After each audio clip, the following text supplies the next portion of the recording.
قسطنطنیہ کا یہ حصہ اب تک بالکل محفوظ تھا، لیکن ترک کشتیوں کے پہنچ جانے سے اب یہ بھی حملے کی ضد میں آ گیا اور قسطنطین کو مجبوراً سپاہیوں کا ایک دستہ شہر کے دوسرے حصے سے ہٹا کر اس حصے میں متعین کرنا پڑا۔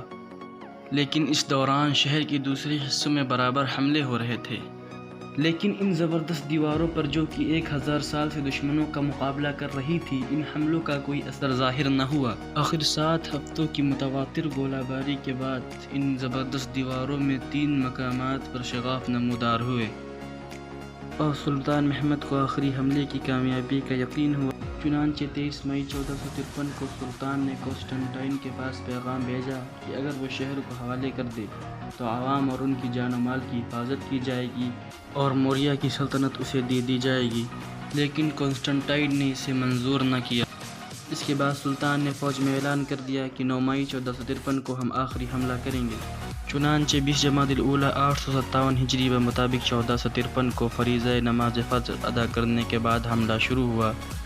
حملہ کئی سمتوں سے ہو رہا تھا، لیکن سب سے زیادہ زور اس حصے پر دیا جا رہا تھا جو کہ دروازہ سینٹ توماس کے قریب تھا۔ وہاں کی دیوار ترک گولہ باری سے بہت ہی کمزور ہو چکی تھی۔ عثمانی اور یونانی سپاہیوں کی تعداد میں کوئی مناسبت نہ تھی، لیکن دوپہر تک انتہائی کوشش اور فتح کی پوری امید کے باوجود ایک بھی عثمانی سپاہی شہر میں داخل نہ ہو سکا۔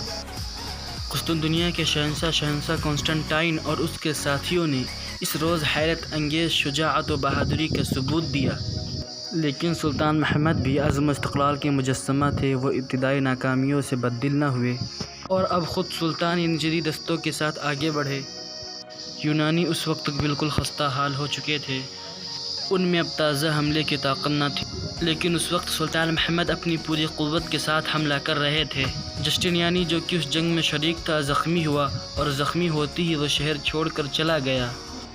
اس کے جاتے ہی عیسائیوں میں کمزوری کے آثار نمایاں ہونے لگے۔ قسطنطین نے موقع پر پہنچ کر کمان اپنے ہاتھوں میں لی، لیکن نیچلی دستے کا حملہ اتنا سخت تھا کہ شہنشاہ اور اس کے ساتھی زیادہ دیر مقابلہ نہ کر سکے۔ نیچلی دستے کا سردار حسن آغا اپنے 30 ہمراہوں کے ساتھ دیوار پر چڑھا۔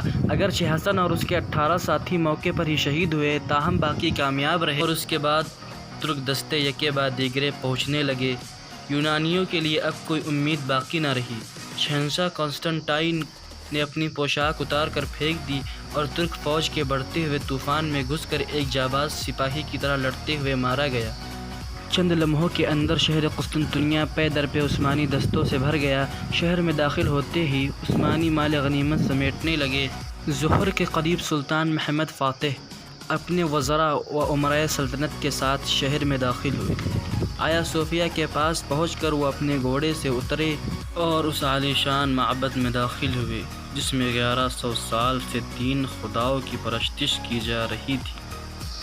پھر سلطان نے اسے مسجد بنانے کا حکم دیا۔ سلطان کے حکم سے آیا صوفیہ چرچ میں اذان دی گئی اور فتح کے دوسرے روز سلطان محمد نے شہر کا جائزہ لیا۔ سلطان نے جب شہنشاہ قسطنطنیہ کا اجڑا اور ویران محل دیکھا تو ان کی زبان پر فردوسی کا یہ شعر آ گیا: کیسر روم کے محل میں مکری نے جالا تان لیا ہے اور گنبد افراسیاب میں الو بول رہے ہیں۔ اس کے بعد سلطان قسطنطنیہ میں موجود عیسائی عوام سے ملے، انہیں اپنی جان و مال کی حفاظت کا یقین دلایا اور انہیں ہر طرح کی مذہبی آزادی بھی دی۔ قسطنطنیہ کی فتح کے بعد سلطان محمد تقریباً 30 سال زندہ رہے۔ سلطان محمد کی وفات 51 سال کی عمر میں ہوئی۔ سلطان محمد کی وفات سے اہل یورپ کی جان میں جان آئی اور انہیں قسطنطنیہ میں ہی سپرد خاک کیا گیا۔ سلطان محمد کا مقبرہ آج بھی شہر استنبول میں موجود ہے۔ اسی کے ساتھ ہماری فتح قسطنطنیہ کی داستان مکمل ہوئی۔ اگر ویڈیو پسند آیا ہو تو ویڈیو کو لائک کریں اور چینل کو سبسکرائب کریں۔